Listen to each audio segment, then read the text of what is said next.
My motherly aunt is pressuring me to give up my unborn daughter to my godly cousin, who can't have children. I, 24 female, am currently 8 months pregnant with a baby girl, and my aunt cousin have been giving me trouble since I have announced the news. My partner and I already adore our girl and have no plans to give her up. But my aunt wants me to give up my child to my cousin, who has been suffering for infertility for the past 5 years. For more context, my aunt has raised my sister and I as a motherly figure after our mother passed away when we were very young. We have been quite close with our aunt cousin throughout our life, and have been trying to support my cousin through her struggles with infertility. My aunt is also very religious, being a Mormon who regularly attends church, and has a very rigid, close-minded view on morality, values, and living a good life. She believes that a child deserves a strong, foundational religious upbringing with a strong, providing father and a loving, attentive mother. Since my partner is not Christian, and because we both have full-time jobs and careers, she believes that my child will grow up confused and misguided in our household due to our religious differences, lacking a proper sense of identity and adequate care.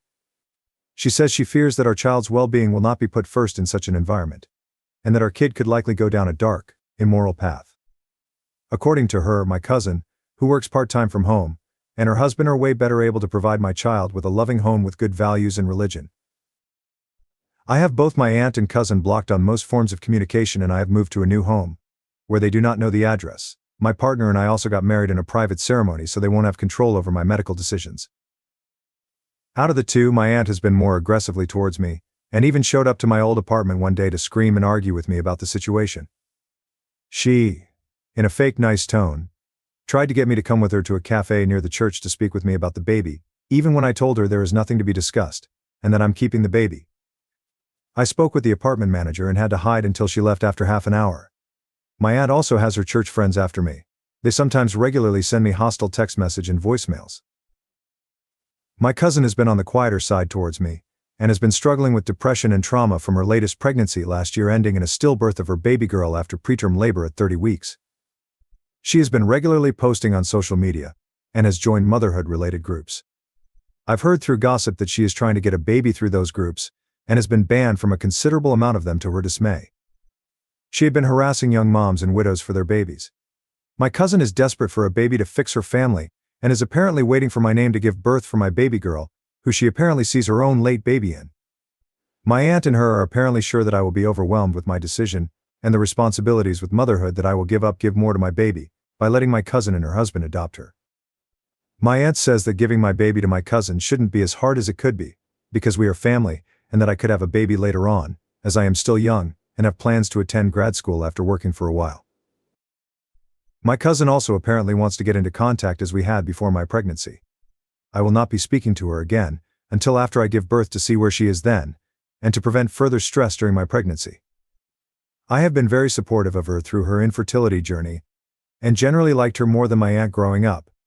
But her behavior and thinking have shocked me and are making me fear for my safety. I am planning a big wedding party for next year since my partner and I privately got married this year, and I am not sure if my cousin aunt would be invited and able to come.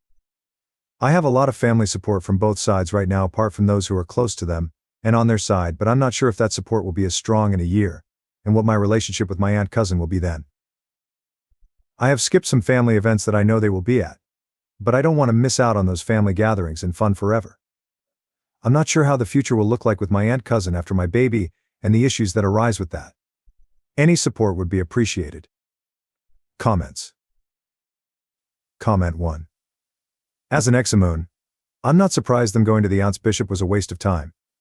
They are men who got a little bit of power and are the most condescending assholes, especially towards women. And for Up's cousin wanting a white-only kid, I wonder if her or her mom Up's aunt subscribed to the Mormon belief that people of color descend from a group of people punished by God. For being wicked, God changed their skin to show it. Gross for so many reasons. I rarely wish this, but I hope Up's cousin never has a child. She's not fit to be a mother based off the details shared. Comment 2. One thing that people who don't grow up Mormon might not realize is that the religion can cause a breeding ground for unhealthy mental beliefs. Bishops are just guys who are overall called on a whim, no formal ecclesiastical training, and most of the time are just trying their best but might be very wrong in their approach. There is also a big unspoken expectation in the religion to appear perfect. So outwardly families act on their 100% best behavior, but behind closed doors there is a lot of conflict. And the conflict causers are very often not fully truthful to bishops, and the cycle continues with the bishop advising on only half the information, etc. Anyways, I'm proud of Up for putting distance between herself and her aunt, cousin, and former religion.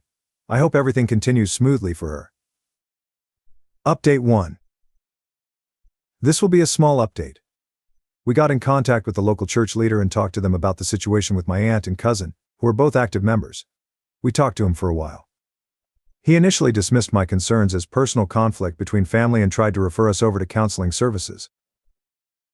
We explained to him that my cousin is dealing with trauma from her baby's death, and that she is having false hopes about adopting my baby, which would be raised in a good home. We also told him that my aunt is feeding into those hopes and has been harassing me on her behalf, causing disturbance and a lot of stress. He told me he understood my side, and that he knew what my cousin has been going through with her inability to have kids. He said he would contact my aunt and cousin to see what they have to say about the situation. I talked again with him today. He said that my aunt and cousin would like to speak with me, and that they were concerned that I stopped communicating with them, especially since I moved away. I explained to him that their behavior regarding my baby influenced me to do those things and pressed him on what they said. He said that my cousin had talked with a church therapist and was looking into adoption to start a family, because her IVF treatments were likely not going to produce a child with her condition. I emphasized to him that I was not giving up my baby and that my cousin had been thinking such. He said that understood that and started asking me for personal details on how I was doing now. He was again trying to set up a meeting between us and my aunt cousin and referring us to services. I told him I was not comfortable with that at the moment, and he told me to at least call my cousin once. He said he will meet with my aunt on Sunday since I was too scared to do on my own. Our call ended after that. I'll comment any update on what he says in the coming days under this post. Edit: I am not satisfied with his response, and do not like that he is putting pressure on me with reconnect with my aunt and cousin. He says he understands my concerns, but I think he is being rather dismissive of them and trying to force us to resolve our issues. My partner and I thought it was worth a shot reaching out to him too, because he has influence and religious authority over my aunt cousin. I'll see what he says on the next phone call and see what I can do to make him care more. Edit: to make clear, I didn't give him any personal information and have no plans for any in-person meeting with my aunt and cousin. We are in contact with legal help. We do not live in Utah. Update 2. We spoke again with the bishop. He said that there isn't much he can personally do to resolve the situation within his capacity between me and my aunt cousin, other than refer to counseling services. I asked him if he did meet with my aunt and he said he did. Their conversation was apparently focused on my cousin and helping her heal. He told me my cousin was also grieving the loss of communication with me and my sister, who hasn't been talking much to her anymore. I told him that my cousin was trying to take my baby to replace hers, and that her and my aunt's behavior was threatening the safety and well-being of me and my family. I think he was losing interest in the conversation, so he just told me to do whatever I feel is best for my family, but to consider the grief my cousin has been through and contact family counseling services for further help on this matter. Me and my partner sent him an email afterwards with a copy to our lawyer to close off communication. I decided to unblock my cousin and send her a message. I told her that my partner and I are keeping our baby and that is not up for discussion. I encouraged her to seek proper therapy if she hasn't already done so, and told her that I am not comfortable with her husband, or my aunt being involved in my child's life. She hasn't responded yet. Regardless of what she says, our relationship will not return to as it was before, and she will not be a part of my child's life. Update 3. Here is the update everyone has been waiting for.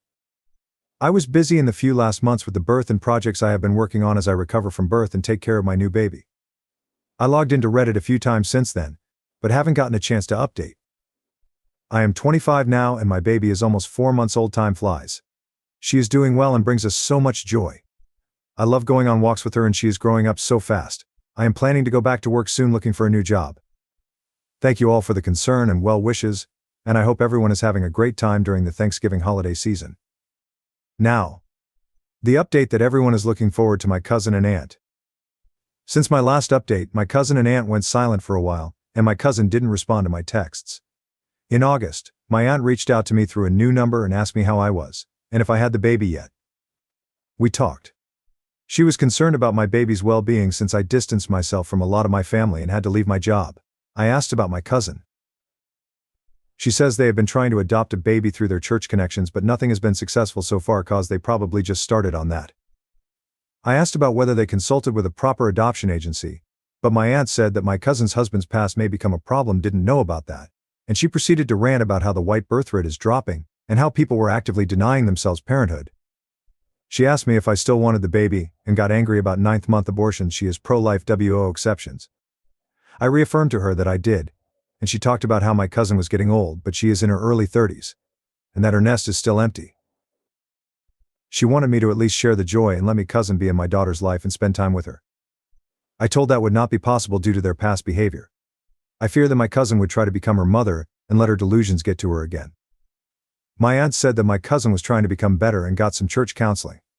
I still told her no. She then asked me if I knew anyone or any resources to adopt a baby. I told her I didn't, and that my cousin or husband should be careful and patient with trying to become parents. My aunt emphasized how becoming parents was important to my cousin and her husband, because they deserve children at this point, and for their reputation since everyone around them is reaching the parenthood milestone. She asked about my future family plans and pushed me on when I am going to get pregnant again, have my next child. She told me family planning was important, especially after this surprise pregnancy, and asked if they could be involved next time. As the call went on, more and more of her past usual behavior became apparent, and I was getting tired of it. I wanted to end the call, but she ended it first because she had some activity. Thankfully, I have my sister to keep me in the loop with what's happening with my aunt, cousin, and other matters regarding my family and my old church. Everything my aunt said was apparently true about my cousin. According to my sister, my cousin's overall mental health seems to have improved from her worst, but she still has her deep depressive periods. She sometimes feels very empty with her lack of children and her worsened relationships with me and my sister. My cousin and her husband are also trying to find an IVF doctor abroad in hopes of a miracle since a lot of their options are shutting down here. My cousin apparently still views my baby as something she lost. But she believes God will give her kids soon and has been trying to get her sins forgiven. We are skipping Thanksgiving with my side of the family in a few days for obvious reasons. I am going back to the workforce soon, likely after all the holidays. I have my childcare arrangements ready with all the necessary precautions, and the future is looking good overall. Again, thank you all for your support, and let me know if you have any questions about anything Mormonism, my family, motherhood, etc. Now, for the next story. My best guy friend just confessed that he's in love with me only 2 days before my wedding. I've been with my fiancée for 3 years, engaged for a little over a year. My best friend and I have known each other since freshman year of college. We are all in our early 30s. This morning I woke up to a long-ass text from my guy best friend that he had sent around 6 a.m. Basically, it was him pouring his heart out. He said he's been in love with me for years, but always hoped I'd end up breaking up with my fiancée, finally noticing him.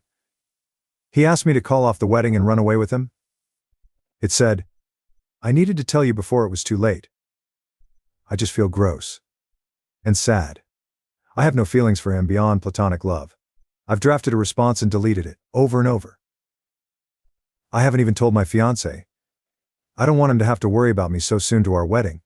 I know I need to, but I don't know what to do or how to phrase it. What's worse is that he's become my fiancé's friend too.